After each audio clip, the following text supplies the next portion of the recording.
Hello students and welcome you all in JJ chemistry classes. आज हम शुरू करने वाले हैं केमिकल बॉन्डिंग। देखिए, केमिकल बॉन्डिंग इनऑर्गेनिक केमिस्ट्री का बहुत ही इंपॉर्टेंट और यूजफुल चैप्टर है।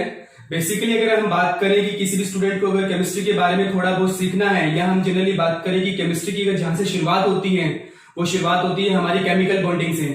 जिस भी स्टूडेंट का केमिकल बॉन्डिंग का कॉन्सेप्ट, सारे कॉन्सेप्ट क्लियर होते हैं, वो फिजिकल केमिस्ट्री, ऑर्गेनिक केमिस्ट्री और इनऑर्गेनिक केमिस्ट्री के बहुत सारे इंपॉर्टेंट टॉपिक्स को इजिली कवर कर लेता है। जहां तक अगर मैं बात करूं केमिकल बॉन्डिंग की, फिजिकल, ऑर्गेनिक और इनऑर्गेनिक के बहुत सारे जो कॉन्सेप्ट्स होते हैं वो इस केमिकल बॉन्डिंग के साथ कोरिलेट होते हैं। और अगर मैं कंपटीशन पॉइंट ऑफ व्यू से बात करूं, बेसिकली अगर मैं बात करूं CSIR नेट एग्जाम की, तो इसके अंदर जो क्वेश्चन बनता है, क्वेश्चन जो आता है हर साल एग्जाम के अंदर, नेट के एग्जाम में, वो लगभग 10 से 12 नंबर के क्वेश्चन पूछे जाते हैं। और अगर मैं जैम की बात करूं तो जैम के लिए बेसिकली देखिए, हमें पता है 2015 के बाद जैम जो है वो ऑनलाइन होना शुरू हुआ है। देन बीच बीच में वेटेज कभी कम हो जाती है, लेकिन लेटेस्ट अगर मैं 2019 की बात करूं तो देखिए इसके अंदर 12 नंबर का क्वेश्चन पूछा गया है केमिकल बॉन्डिंग में। तो competition exam point of view से बात करें तो केमिकल बॉन्डिंग वाला चैप्टर बहुत ज्यादा इंपॉर्टेंट है। कम से कम जैम और नेट की अगर हम बात करें तो 10 से 12 नंबर के क्वेश्चन पूछे जाते हैं इसके अंदर। ठीक है, इन्हीं सब बातों के साथ हम अपनी केमिकल बॉन्डिंग की शुरुआत करते हैं। सो देखिए, केमिकल बॉन्डिंग जैसा कि इसके नाम से ही दिख रहा है, it is made up of two words. First one is a chemical and second one is a bonding. अब केमिकल बॉन्डिंग को शुरू करने से पहले मुझे ये पता होना चाहिए what do mean by bond. ठीक है, तो मैं 3 बातों से शुरुआत कर रहा हूं। पहला है मेरे पास व्हाट इज बॉन्ड, दूसरा है व्हाई इज बॉन्ड फॉर्म्ड, और थर्ड है हाउ इज बॉन्ड फॉर्म।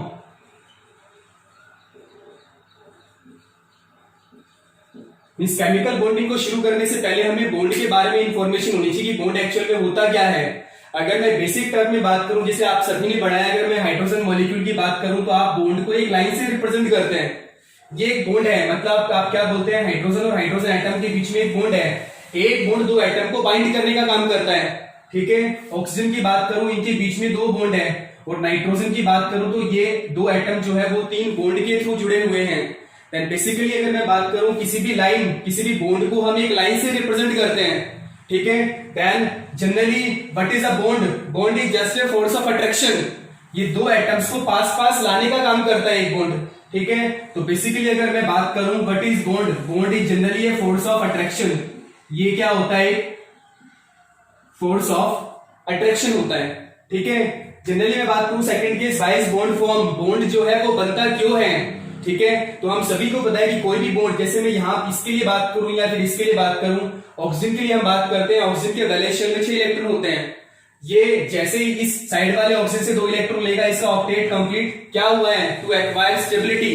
तो जो बॉन्ड बनता है वो किस लिए बनता है? To acquire stability. Stability acquire करने के लिए बनता है। मैं अगर एक सिंपल एग्जांपल से अगर आपको समझाना चाहूं, मान लीजिए मेरे पास कार्बन एटम है। हम सभी को पता है कि carbon is a tetravalent species होता है। वो साइड बाई 4 हाइड्रोजन एटम के साथ बाइंड करता है और अपना ऑक्टेट पूरा करता है। कार्बन की कंपैरिजन में CH4 जो है वो एक स्टेबल स्पीशीज होती है। तो बॉन्ड क्यों बनता है? बॉन्ड सिर्फ और सिर्फ स्टेबिलिटी को एक्वायर करने के लिए बनता है। ठीक है, और बॉन्ड बनता किस तरीके से है? बेसिकली अगर हम बात करें, देखिएगा, जब 2 एटम कभी भी पास पास आते हैं, ये सेंटर में न्यूक्लियस है आपके पास, सराउंडिंग में इलेक्ट्रॉन क्लाउड है। ये कोई भी दूसरा एटम है, सेंटर में न्यूक्लियस है, सराउंडिंग में इलेक्ट्रॉन क्लाउड है। तो हम जनरली अगर हम कभी भी बात करते हैं, जब 2 एटम आपस में पास पास आते हैं तो उसके बीच का एक बेसिक कॉन्सेप्ट क्या काम करता है?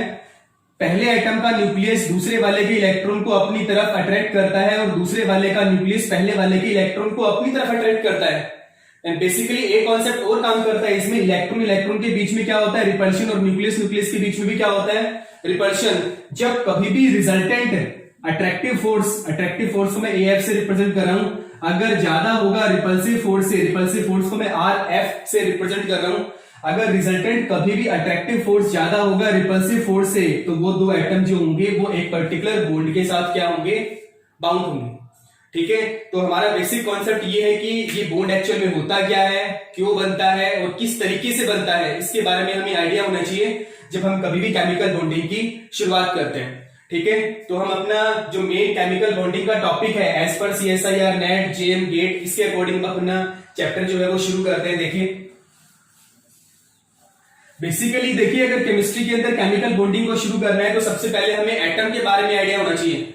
पढ़ा होगा आप लोगों ने 11th क्लास में भी, 12th में भी, ग्रेजुएशन में भी पढ़ते हैं हम एटम्स के बारे में। Atom it is made up of two parts. Basically देखिए, सेंटर में क्या होता है, न्यूक्लियस, और सराउंडिंग में क्या होता है, इलेक्ट्रॉन क्लाउड घूमते हैं। इलेक्ट्रॉन क्लाउड जो होते हैं वो पर्टिकुलर ऑर्बिटल्स के अंदर प्रेजेंट होते हैं इलेक्ट्रॉन। देन एटम जो होता है वो दो पार्ट से मिलकर बना होता है। एक होता है आपके पास न्यूक्लियर पार्ट और एक होता है हमारे पास एक्स्ट्रा न्यूक्लियर पार्ट। अगर मैं न्यूक्लियर पार्ट की बात करूं, nucleus, this one is a nuclear part of any atom. किसी भी एटम का क्या होता है, न्यूक्लियर पार्ट होता है। और एक्स्ट्रा न्यूक्लियर पार्ट, इस न्यूक्लियस के अलावा जो भी पार्ट बचा हुआ है, लाइक दैट इलेक्ट्रॉन्स है, और इलेक्ट्रॉन कहां प्रेजेंट होते हैं, पर्टिकुलर ऑर्बिटल में होते हैं। इलेक्ट्रॉन्स और ऑर्बिटल्स किसके अंदर आते हैं, एक्स्ट्रा न्यूक्लियर पार्ट में आते हैं। ठीक है। दूसरा एक बेसिक और जो मोस्ट इंपोर्टेंट पार्ट है, किसी भी एटम की जो फिजिकल प्रॉपर्टी है वो एक्सप्लेन की जाती है न्यूक्लियर पार्ट के द्वारा। फिजिकल प्रॉपर्टीज को कौन एक्सप्लेन करता है, किसी भी एटम का न्यूक्लियर पार्ट एक्सप्लेन करता है। ठीक है। अगर मैं किसी भी एटम की फिजिकल प्रॉपर्टीज की बात करूं, means these are associated with the nuclear part. और अगर मैं एक्स्ट्रा न्यूक्लियर पार्ट के केस में बोलूं, then chemical properties are associated with the extra nuclear part, means electron और ऑर्बिटल्स उसके साथ क्या होती हैं, एसोसिएट होती हैं। तो केमिकल पार्ट जो होते हैं उसके लिए हम एक्स्ट्रा न्यूक्लियर पार्ट को स्टडी करते हैं, और एक्स्ट्रा न्यूक्लियर पार्ट की हेल्प से हम किसी भी एटम की केमिकल प्रॉपर्टीज को इजीली डिफाइन कर सकते हैं। सेकंड केस ये है कि किसी भी एक्स्ट्रा न्यूक्लियर पार्ट के अंदर क्या क्या होते हैं, इलेक्ट्रॉन्स होते हैं और ऑर्बिटल्स होते हैं। तो हमारा नेक्स्ट जो मेन फोकस रहेगा वो किसके ऊपर रहेगा, ऑर्बिटल्स के ऊपर रहेगा। अब देखिए, बेसिकली हम सभी को पता है ऑर्बिटल एक्स्ट्रा न्यूक्लियर पार्ट का वो एरिया जहां पर इलेक्ट्रॉन के पाए जाने की प्रोबेबिलिटी मैक्सिमम होती है, बहुत ज्यादा होती है। ठीक है। Means electron finding probability maximum होती है। मैक्सिमम कितनी होती है, अप्रोक्सीमेटली अगर हम बात करें वो क्या होती है, 95% के आसपास होती है। ठीक है। देन अगर इलेक्ट्रॉन के पाए जाने की प्रोबेबिलिटी को हमें चेक करना है तो हम ऑर्बिटल्स को स्टडी करते हैं, और ऑर्बिटल, अलग अलग ऑर्बिटल्स प्रेजेंट होते हैं, और हर ऑर्बिटल की शेप भी क्या होती है, डिफरेंट होती है। जैसे एस एटॉमिक ऑर्बिटल हो गया, पी हो गया, डी हो गया, एफ हो गया। एटॉमिक ऑर्बिटल्स की कई टाइप के होते हैं और उसकी शेप भी क्या होती है, डिफरेंट होती है। तो अब हमारा मेन नेक्स्ट टॉपिक क्या रहेगा, this one is the shape of atomic orbitals. Next क्या है हमारे पास, shape of atomic orbitals. Okay. और देखिए, शेप ऑफ एटॉमिक ऑर्बिटल की बात करें तो एटॉमिक ऑर्बिटल देखिए, एक है हमारे पास एस ऑर्बिटल, एक होता है पी ऑर्बिटल, एक होता है डी ऑर्बिटल, और एक होता है एफ ऑर्बिटल। बेसिकली देखिए, केमिकल बॉन्डिंग में आप लोगों ने जो जैम की प्रिपरेशन कर रहे हैं उनके लिए बता रहा हूं, 11th 12th में आपने जो भी पढ़ा है उससे कुछ डिफरेंट बातें बताने की कोशिश करूंगा मैं आपको। ठीक है। ऐसा नहीं है कि वही बातें होंगी, हाँ ओरिजिनेट जो है वो उन्हीं बातों से होता है, लेकिन जो एक्स्ट्रा बातें हैं जो इंपॉर्टेंट होती है, जो जैम के अंदर क्वेश्चन पूछे जाते हैं, हम मेन उन्हीं चीजों के ऊपर फोकस करेंगे। इसी तरीके से नेट के लिए, नेट या गेट के लिए अगर हम बात करें, हम 11th 12th का कॉन्सेप्ट नॉर्मली स्टडी करेंगे, बट बेसिक पार्ट हम वो स्टडी करेंगे जो कॉम्पिटिटिव एग्जाम्स के अंदर पूछा जाता है। ठीक है। एस एटॉमिक ऑर्बिटल जो होता है उसकी शेप क्या होती है, ये स्फेरिकल शेप का होता है, लाइक दिस। ये स्फेरिकल शेप का होता है। ठीक है। ये स्फेरिकल शेप का होता है। स्फेरिकल शेप का मीनिंग क्या है, इलेक्ट्रॉन के पाए जाने की प्रोबेबिलिटी हर डायरेक्शन के अंदर होती है, चाहे आप एक्स डायरेक्शन में जाइए, चाहे आप वाई में, चाहे आप जेड डायरेक्शन में जाइए, इलेक्ट्रॉन हर डायरेक्शन के अंदर मिलने की प्रोबेबिलिटी होती है। ठीक है। P atomic orbital, these are dumbbell shape, like this. बिल्कुल सिंपल सा डायग्राम इस तरीके से बनाना है। एक पर्टिकुलर डायरेक्शन के अंदर इलेक्ट्रॉन के पाए जाने की प्रोबेबिलिटी होती है, आइदर एक्स, वाई और जेड, इस डायरेक्शन के अंदर इलेक्ट्रॉन के पाए जाने की प्रोबेबिलिटी होती है। तो ये क्या होता है, जनरली डबल शेप होता है। डी एटॉमिक ऑर्बिटल की बात करूं, ये जो होता है वो डबल शेप का होता है, डबल लाइक इस तरीके से।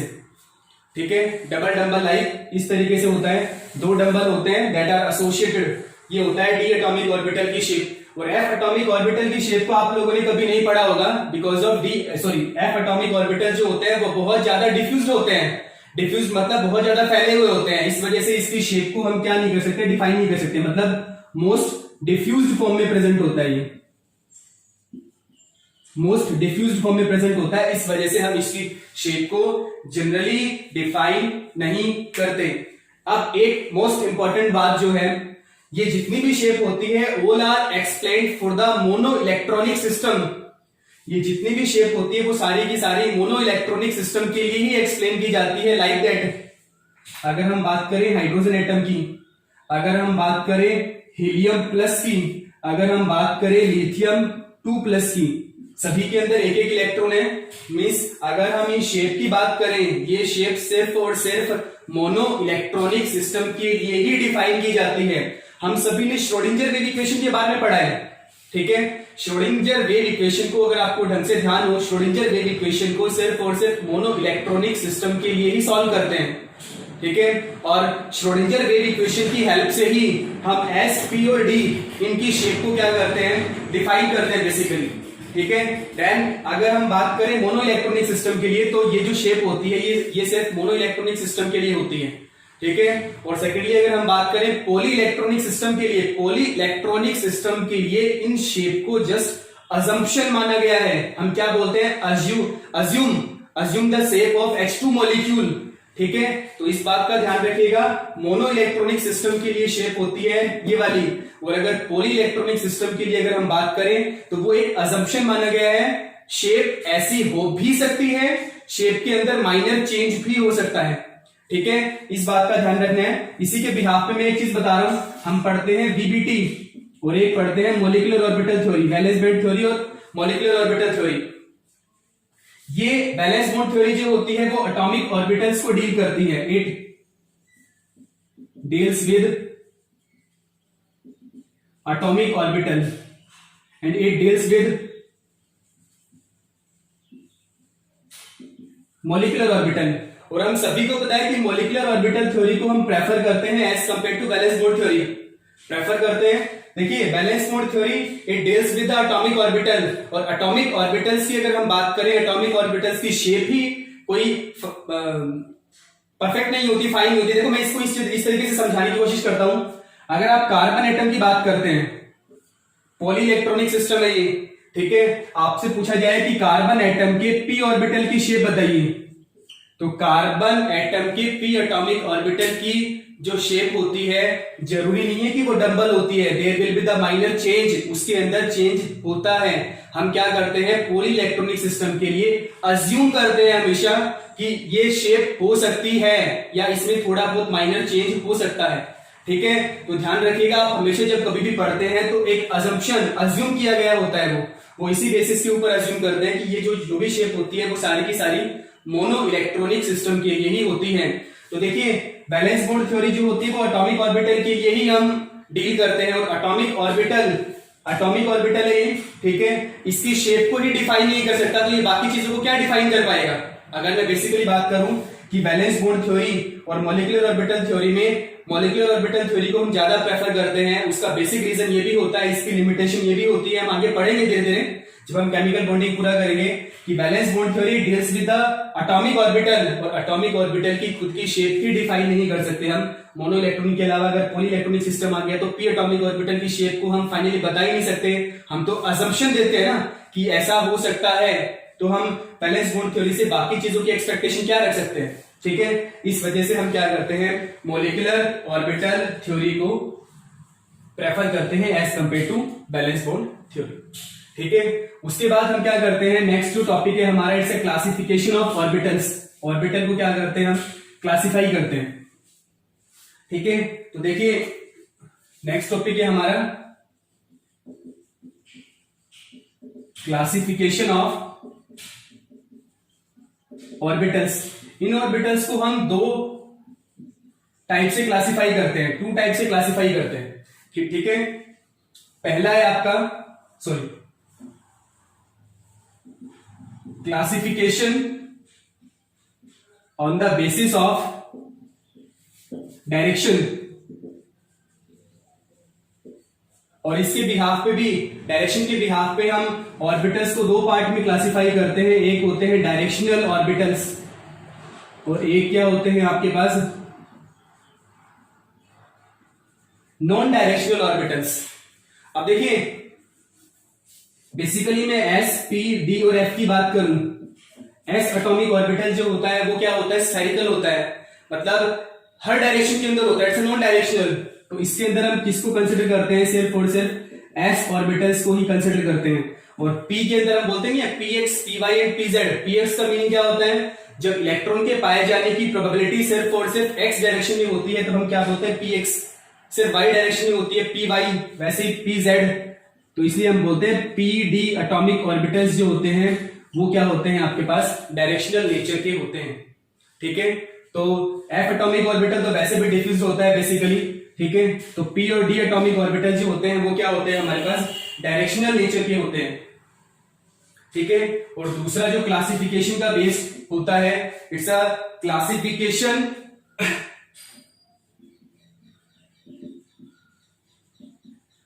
Based on diffusion. Classification based on diffusion, तो इसको देखो हम दो पार्ट में क्लासिफाई करते हैं। पहला होता है लेस डिफ्यूज्ड ऑर्बिटल्स और दूसरा होता है हमारा हाईली डिफ्यूज्ड ऑर्बिटल। ठीक है, लेस डिफ्यूज्ड ऑर्बिटल अगर हम बात करें एस और p atomic orbital, these are the less diffused orbitals. और अगर हम डी और एफ की बात करें, these are the highly diffused orbitals. ठीक है, इस तरीके से हमने ऑर्बिटल्स को अलग अलग पार्ट में क्लासिफाई किया है। उसके केस में देखिए बेसिकली लेस डिफ्यूज्ड ऑर्बिटल होते हैं एस और पी ऑर्बिटल, और हाईली डिफ्यूज्ड ऑर्बिटल क्या होते हैं आपके पास डी और एफ ऑर्बिटल। अब हम बात करते हैं कि हम ये क्लासिफिकेशन को यहां स्टडी क्यों कर रहे हैं, क्या जरूरत है हमें इस क्लासिफिकेशन को स्टडी करने की। क्योंकि देखिए बेसिकली हम क्या स्टडी कर रहे हैं, केमिकल बॉन्डिंग, मतलब हमें बॉन्डिंग को स्टडी करना है। और बॉन्डिंग किसके बीच में होती है, ऑर्बिटल्स के बीच में होती है। ठीक है, इस वजह से हम ऑर्बिटल्स को स्टडी कर रहे हैं यहाँ पे। और ऑर्बिटल्स मैं बात कर रहा हूं सिर्फ और सिर्फ एटॉमिक ऑर्बिटल्स की, ध्यान रखिएगा। मैं ना तो मॉलिक्यूलर ऑर्बिटल्स की बात कर रहा हूं, मैं ना ही हाइब्रिडाइज्ड ऑर्बिटल्स की बात कर रहा हूं, मैं सिर्फ और सिर्फ एटॉमिक ऑर्बिटल्स की बात कर रहा हूं। और एटॉमिक ऑर्बिटल्स का जब कभी भी आपको बॉन्डिंग शो करना है तो दो कंडीशंस होती हैं। पहला, atomic orbital should be directional and second one is they should be less diffused. वो क्या होनी चाहिए, लेस डिफ्यूज होनी चाहिए। ठीक है, चलिए मैं एक बार यहीं पे ले लेता हूं, यहीं पे शुरू करना है एक बार हमें। वो क्या होना चाहिए, डायरेक्शनल होना चाहिए, और दूसरा क्या होना चाहिए, लेस डिफ्यूज होना चाहिए। अब देखिए डायरेक्शनली क्यों होना चाहिए और लेस डिफ्यूज ही क्यों होना चाहिए। बेसिकली देखिए जब मैं एक सिंपल डायग्राम से रिप्रेजेंट कर रहा हूं, जैसे मान लीजिए मुझे एक पी एटॉमिक ऑर्बिटल और दूसरे पी एटॉमिक ऑर्बिटल के बीच में बॉन्डिंग शो करनी है, तो सबसे एक मेन कॉन्सेप्ट तो आपको पता ही है कि बॉन्डिंग सिर्फ उन्हीं एटॉमिक ऑर्बिटल्स के बीच में होती है जिसके पास कम से कम एक अनपेड इलेक्ट्रॉन होता है। ठीक है, अब मैं मान लीजिए इस पी एटॉमिक ऑर्बिटल की बात कर रहा हूं, इस पी एटॉमिक ऑर्बिटल की बात कर रहा हूं, दोनों एटॉमिक ऑर्बिटल ओवरलैप कर रहे हैं। अब मैं डायरेक्शनल की बात क्यों कर रहा हूं, क्योंकि इसी डायरेक्शन के अंदर इलेक्ट्रॉन के पाए जाने की प्रोबेबिलिटी है, इसी डायरेक्शन के अंदर इलेक्ट्रॉन के पाए जाने की प्रोबेबिलिटी है। जब ये दोनों ओवरलैप करेंगे तो इस वाले का एक इलेक्ट्रॉन और इस वाले का एक इलेक्ट्रॉन वो क्या होंगे, एक ही ऑर्बिटल के अंदर क्या करेंगे, अपने आप को अकोमोडेट करेंगे और एक क्या बनाएंगे, एक बॉन्ड का फॉर्मेशन करते हैं। ठीक है, तो जब तक ये डायरेक्शनली नहीं होगा एटॉमिक ऑर्बिटल, तो इन दोनों के बीच में बॉन्ड कैसे बनेगा। ठीक है, तो फर्स्ट कंडीशन तो मैंने बता दी कि इट शुड बी डायरेक्शनल। दूसरा हम बात करते हैं लेस डिफ्यूज की। अब देखिए जनरली मान लीजिए हाईली डिफ्यूज्ड होता, अगर मान लीजिए आपका एटॉमिक ऑर्बिटल हाईली डिफ्यूज्ड होता, तो हाईली डिफ्यूज के स्टेट में क्या होता है, हाईली डिफ्यूज का मतलब क्या होता है, फैला हुआ। अगर इलेक्ट्रॉन डेंसिटी बहुत ज्यादा फैली हुई है, ठीक है, तो वो ओवरलैप कैसे करेगी। डेंसिटी की बात कर रहा हूं, पर सेंटीमीटर स्क्वायर एरिया के अंदर इलेक्ट्रॉन की जो नंबर होते हैं that is the density, electron density. अगर आपके पास इलेक्ट्रॉन डेंसिटी ज्यादा है तो उसके ओवरलैपिंग के चांसेस क्या होते हैं, बहुत ज्यादा होते हैं। और ओवरलैपिंग के चांसेस ज्यादा होंगे तो उनके बीच में बॉन्ड बनने की संभावनाएं उतनी ही क्या हो जाती है, ज्यादा हो जाती है। ठीक है, इस वजह से हम क्या लेके चलते हैं, डायरेक्शनल लेके चलते हैं और लेस डिफ्यूज लेके चलते हैं। इसी के बिहाफ पे देखिए अगर मैं एस, पी और डी की बात करूं तो देखिए डायरेक्शनल होना चाहिए। अब देखिए जनरली ये क्या है, नॉन डायरेक्शनल है, इसको यहां से हम कैंसिल कर देते हैं। उसके बाद डी की बात करते हैं, डी डायरेक्शनल तो है लेकिन क्या है, हाईली डिफ्यूज है, तो डी को भी हम क्या कर देते हैं, कैंसिल कर देते हैं। उसके बाद हम आते हैं पी के ऊपर। देखिए पी एटॉमिक ऑर्बिटल डायरेक्शनल भी है और पी एटॉमिक ऑर्बिटल क्या है, लेस डिफ्यूज भी है। तो अगर हम बॉन्डिंग की बात करें एटॉमिक ऑर्बिटल की, तो पी एटॉमिक ऑर्बिटल सबसे ज्यादा बॉन्डिंग को रिप्रेजेंट करता है। उसके बाद आएगा आपके पास एस और उसके बाद क्या आएगा, डी एटॉमिक ऑर्बिटल। इस बात को ध्यान रखना है आपको। अगर आपसे पूछे कि in case of atomic orbital bonding capability सबसे ज्यादा किस एटॉमिक ऑर्बिटल की होती है, पी एटॉमिक ऑर्बिटल की बॉन्डिंग कैपेबिलिटी सबसे ज्यादा होती है।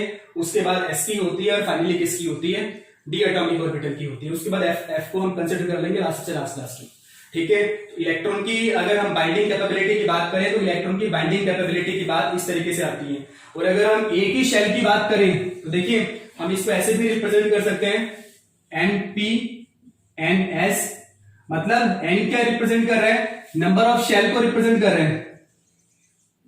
सेम शेल के पी एटॉमिक ऑर्बिटल की बाइंडिंग कैपेबिलिटी ज्यादा होती है, उसके बाद उसी शेल के एस एटॉमिक ऑर्बिटल की और सेम शेल के डी एटॉमिक ऑर्बिटल की। इस तरीके से हम जनरली चेक करते हैं। ठीक है, आई बात समझ में। तो इसको हम जनरली इस तरीके से क्लासिफाई करते हैं। उसके बाद हम बात करते हैं shape of the D atomic orbital. D atomic orbital को हम जनरली स्टडी करते हैं। देखिएगा बिल्कुल सिंपल सा कॉन्सेप्ट है। ये चीजें आप लोगों ने 11th 12th में नहीं पढ़ी और बेसिकली इसी टाइप के क्वेश्चन जो होते हैं ना वो एग्जाम के अंदर पूछे जाते हैं, कॉम्पिटिटिव एग्जाम्स के अंदर। तो साथ साथ आप इन चीजों को नोट डाउन करते रहिएगा। ठीक है, अब मैं स्टडी कर रहा हूं डी एटॉमिक ऑर्बिटल्स के बारे में। ठीक है, अब देखिए डी एटॉमिक ऑर्बिटल्स जो होते हैं वो बेसिकली हमारे पास दो टाइप के होते हैं, सभी ने पढ़ा है। It is of two types.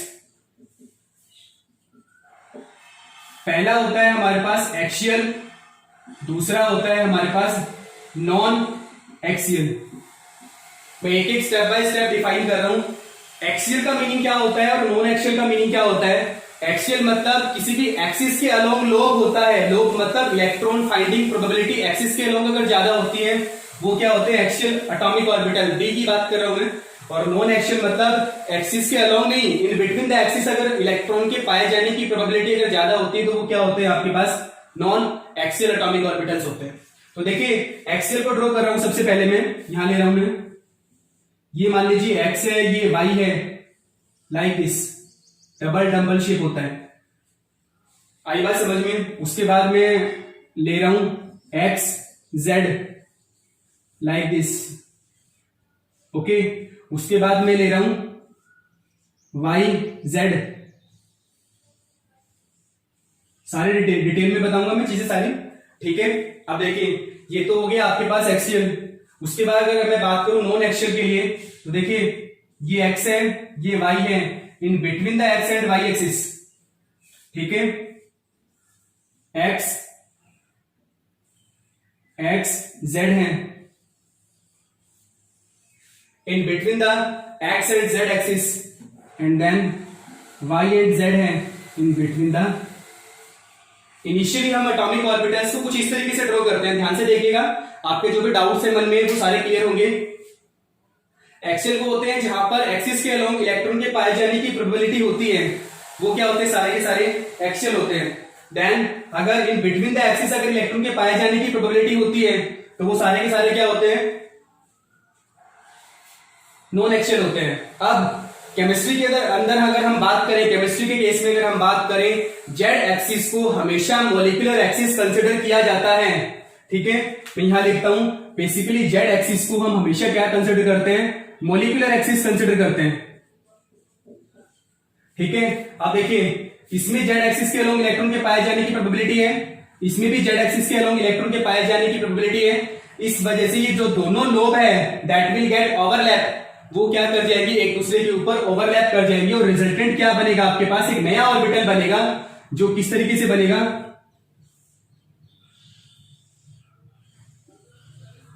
Like this. ध्यान से देखिएगा, जेड एटॉमिक ऑर्बिटल को हम बेसिकली केमिस्ट्री के अंदर molecular axis, sorry Z axis को हम मॉलिक्यूलर एक्सिस की फॉर्म में कंसिडर करते हैं। उस केस में जो ये दोनों जेड डायरेक्शन के अंदर जो लोब दे रखे हैं, इलेक्ट्रॉन लोब दे रखे हैं, दैट विल गेट ओवरलैप, वो क्या कर जाएंगे, ओवरलैप कर जाएंगे। और जो ये लोब जो होते हैं जेड डायरेक्शन में, ये पहले वाले की कंपैरिजन में थोड़े थिक होते हैं, थोड़े सॉलिड होते हैं। क्यों, क्योंकि ये दो लॉब्स के मिलने से बनते हैं। ठीक है। और ये जो नीचे वाला ये किस तरीके से हो जाएगा, लाइक दिस, इसको हम इस तरीके से रिप्रेजेंट करते हैं और इस नए एटॉमिक ऑर्बिटल को हम क्या नाम देते हैं, dz²। आई बात समझ में। बेसिकली स्टार्टिंग के अंदर हम जो बनाते हैं, हम आज तक ये पढ़ते हैं कि dxy होता है, dyz होता है, dxz होता है, dx²y² होता है, dz² होता है।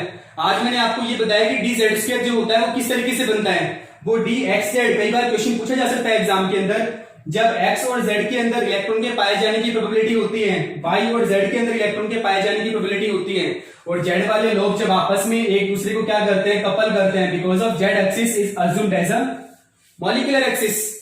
ठीक है, तो जब आपस में एक दूसरे को कपल करते हैं तो रिजल्टेंट आपके पास ये वाली शेप बनती है, जिसमें मैंने बोला कि z एक्सिस के अलोंग जो लोब होता है ना, वो थोड़ा थिक होता है, वो थोड़ा सॉलिड होता है। ठीक है, और इसको हमने बोला है dz², इस वाले को हम बोलेंगे dx², y², इस वाले को हम बोलते हैं dxy, इस वाले को हम बोलते हैं dxz, और इसको हम बोलते हैं dyz। ठीक है, इट्स अ dxy। ठीक है, इस तरीके से हम अलग अलग ऑर्बिटल्स को डिफाइन करते हैं। इस तरीके से हमारे पास क्या होते हैं, अलग अलग ऑर्बिटल्स निकल के आते हैं। ठीक है, अब हम बात करते हैं अलग अलग एटॉमिक ऑर्बिटल्स की एनर्जी के बारे में। ठीक है, तो देखिए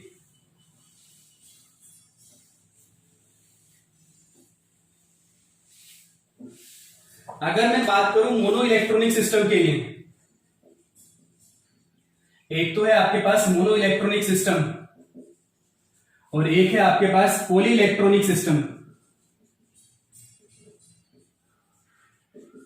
ध्यान से देखिएगा, अभी तक हमने जो पढ़ा है उससे थोड़ी सी डिफरेंट चीजें आ रही है यहाँ पे निकल के।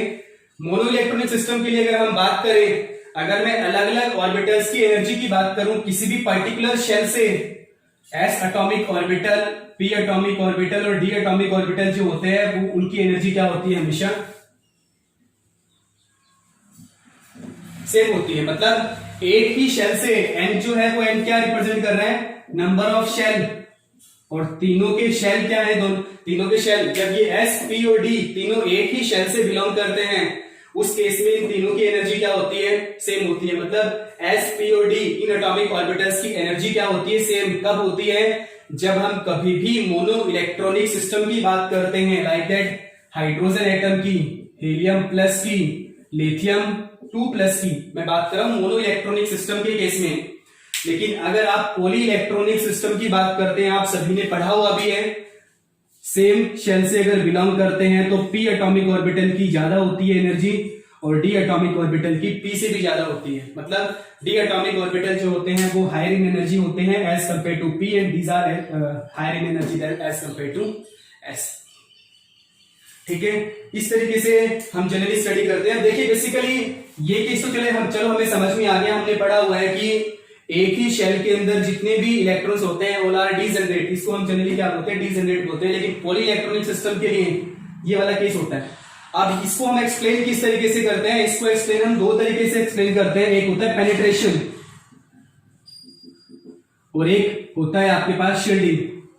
इट्स अ शील्डिंग इफेक्ट या स्क्रीनिंग इफेक्ट, सभी ने पढ़ा है 11th या 12th क्लास में या ग्रेजुएशन में भी थोड़ा बहुत पढ़ा होगा आप लोगों ने। एक होता है पेनिट्रेशन, एक होता है हमारे पास शील्डिंग इफेक्ट। देखिए इसको हम जनरली एक्सप्लेन किस तरीके से करते हैं, इसको एक्सप्लेन किस तरीके से करते हैं। मान लीजिए सेंटर में आपके पास न्यूक्लियस है, इसको मैं कंसिडर कर रहा हूं 2s एटॉमिक ऑर्बिटल, और इसी शेल का मैं एज्यूम कर रहा हूं ये क्या है, 2p ऑर्बिटल। ये क्या है आपके पास 2s एटॉमिक ऑर्बिटल और सेंटर में क्या है आपके पास न्यूक्लियस। ठीक है, ध्यान से देखिएगा, मैं बस आपको ये कॉन्सेप्ट बता रहा हूं कि पॉली इलेक्ट्रॉनिक सिस्टम के केस में p एटॉमिक ऑर्बिटल की एनर्जी जो होती है वो ज्यादा क्यों होती है s की कंपैरिजन में। तो देखिए ये आपके पास है 2s एटॉमिक ऑर्बिटल, ये है 2p एटॉमिक ऑर्बिटल, और न्यूक्लियस के ऊपर चार्ज क्या होता है, पॉजिटिव। पॉजिटिव चार्ज जो होगा वो नेगेटिव इलेक्ट्रॉन क्लाउड को क्या करेगा, अपनी तरफ अट्रैक्ट करेगा। ठीक है, मतलब s एटॉमिक ऑर्बिटल जो होता है वो स्फेरिकल होता है, इलेक्ट्रॉन डेंसिटी इक्वली क्या होगी, न्यूक्लियस की तरफ खींची चली आएगी अट्रैक्शन के साथ। ठीक है, इसमें अट्रैक्शन क्या होगा, ज्यादा होगा किसके अंदर, s एटॉमिक ऑर्बिटल के अंदर, क्योंकि इलेक्ट्रॉन जो है वो हर डायरेक्शन के अंदर प्रेजेंट है और वो क्या होंगे, न्यूक्लियस की तरफ इक्वली, हर डायरेक्शन में इक्वली क्या होंगे, श्रिंक करते हुए चले आएंगे, उसकी तरफ अट्रैक्ट हो जाएंगे। लेकिन पी एटॉमिक ऑर्बिटल के अंदर इलेक्ट्रॉन डेंसिटी एक ही डायरेक्शन के अंदर होती है। As compare to s atomic orbital after the attraction आपके पास क्या सिचुएशन आएगी, सेंटर में न्यूक्लियस है, ये आपके पास पी एटॉमिक ऑर्बिटल है और एस एटॉमिक ऑर्बिटल किस तरीके से हो जाएगा, इस तरीके से, ठीक है। आफ्टर द अट्रैक्शन ये वाला क्या हो गया, ये ज्यादा अट्रैक्ट होगी, इसके पास आएगा और इसके अंदर अट्रैक्शन होगा, लेकिन as compare to s attraction जो होगा वो क्या होगा, कम होगा। आपके पास ये वाली सिचुएशन जनरेट होगी। आप देखिए जैसे ये सिचुएशन जनरेट होगी क्या कंडीशन आएगी आपके पास। मान लीजिए न्यूक्लियस का चार्ज है, इसको मैं यहां ऐसे रिप्रेजेंट कर रहा हूं। इनिशियल स्टेट के अंदर ये 2s का चार्ज है Q1, ये 2p का चार्ज है Q2 और दोनों स्टार्टिंग के अंदर इक्वल डिस्टेंस के ऊपर थे r, ठीक है, दोनों स्टार्टिंग के अंदर इक्वल डिस्टेंस के ऊपर थे। अब मान लीजिए मैं क्या बोल रहा हूं, एस एटॉमिक ऑर्बिटल थोड़ा सा पास आ गया, पी एटॉमिक ऑर्बिटल दूर है। अब नेक्स्ट सिचुएशन क्या आ रही है, Q, यही सिचुएशन है आपके पास, एक हो गया R, एक हो गया R प्राइम, ये Q है, ये Q1 है, ये Q2 है, ठीक है। अब देखिए इनिशियली शुरू में क्या थी, दोनों की डिस्टेंस जो थी वो बिल्कुल सेम थी, P की और S की दोनों की डिस्टेंस क्या थी, सेम थी आपके पास, समझने के लिए बता रहा हूं। अब क्या हो गया, एक एटॉमिक ऑर्बिटल S वाला नजदीक आ गया न्यूक्लियस के, लेकिन P एटॉमिक ऑर्बिटल की डिस्टेंस क्या है, थोड़ी सी दूर है, मतलब S और P के बीच में जो डिस्टेंस है न्यूक्लियस से वो क्या है, वेरी कर रही है। एक R हो गया, एक को मैं R डैश इससे रिप्रेजेंट कर रहा हूं, ठीक है। अब इनिशियली देखिए जैसे ही ये इसके पास आएगा न्यूक्लियस से, ये इससे दूर है, इन इलेक्ट्रॉन के बीच में क्या होगा, धीरे धीरे रिपल्शन होगा, क्योंकि जैसे इनकी मूवमेंट होगी लाइक दिस, ये इधर दो, ये सेंटर में क्या है, इधर न्यूक्लियस, ये हल्का सा इधर आया, ये थोड़ा सा दूर जा रहा है, ठीक है। इन दोनों के बीच में क्या होगा, रिपल्शन, इलेक्ट्रॉन रिपल्शन होगा। रिपल्शन की वजह से क्या होगा, ये दूर दूर जाएंगे ऐसे, और जैसे ये दूर दूर जाएंगे तो ये वाला पार्ट न्यूक्लियस की तरफ आ रहा है, ये वाला पार्ट क्या होगा, न्यूक्लियस से दूर जा रहा है, मतलब जो पार्ट न्यूक्लियस के पास आ रहा था वो और पास आ जाएगा, और जो न्यूक्लियस से दूर जा रहा था वो और दूर चला जाएगा, ठीक है। और जो पार्ट न्यूक्लियस के पास आया है उसमें क्या हो रहा है, अट्रैक्शन, और अट्रैक्शन से एनर्जी क्या होती है, हमेशा डिक्रीज, एनर्जी क्या होती है, कम होती है। और पास कौन आ रहा था, एस एटॉमिक ऑर्बिटल आ रहा था, वो पास आएगा, अट्रैक्शन फील करेगा तो एनर्जी क्या होगी, कम। पी एटॉमिक ऑर्बिटल दूर जा रहा था तो एनर्जी क्या होगी, ज्यादा। ये केस बोला है मैंने, मींस पी एटॉमिक ऑर्बिटल और एस के बीच में एस अट्रैक्शन ज्यादा फील कर रहा है तो वो न्यूक्लियस के पास आएगा और अट्रैक्शन फील करेगा, रिजल्टेंट क्या होगा, उसकी एनर्जी क्या करेगी, कम हो जाएगी बेसिकली, ठीक है। इसको अगर हम एक एग्जांपल से अगर स्टडी करना चाहिए तो इसको एक एग्जांपल से देखिए किस तरीके से स्टडी करते हैं। अगर मैं बात कर रहा हूं मोनो इलेक्ट्रॉनिक सिस्टम के लिए, लाइक इट मान लीजिए एक है आपके पास हाइड्रोजन, हीलियम प्लस या लिथियम 2+ है मान लीजिए आपके पास। इसके केस में 2s और 2p दोनों की एनर्जी क्या होती है, सेम होती है। लेकिन अगर आपके पास पॉली इलेक्ट्रॉनिक सिस्टम है, लाइक दैट हीलियम ही है या फिर लिथियम प्लस है, ठीक है, पॉली इलेक्ट्रॉनिक सिस्टम एक से ज्यादा होगी तो पॉली इलेक्ट्रॉनिक सिस्टम के अंदर में आते हैं। इसके केस में 2s की एनर्जी कम होती है और 2p की एनर्जी क्या होती है, ज्यादा होती है, ठीक है। बिल्कुल नया कॉन्सेप्ट आया है आपके सामने। आई थिंक जहां तक मुझे लगता है आप लोगों ने पढ़ा नहीं होगा पहले, लेकिन फिर भी कुछ नई नई चीजें समझ में आ रही है आपको, नई नई चीजें निकल के आ रही है, ठीक है। सो केमिकल बॉन्डिंग के अंदर हम सिर्फ वही चीजें, मेन चीजें वही पढ़ेंगे जो कंपटीशन पॉइंट ऑफ व्यू से हमारे लिए बहुत ज्यादा इंपॉर्टेंट है और जिसके अंदर क्वेश्चंस आने के चांसेस बहुत ज्यादा होते हैं, ठीक है। सो इससे अगले वाले लेक्चर में हम कुछ और नए नए कॉन्सेप्ट्स को लेकर आएंगे। आई होप सो आपको ये वीडियो समझ में आया होगा। Thank you so much for watching this video.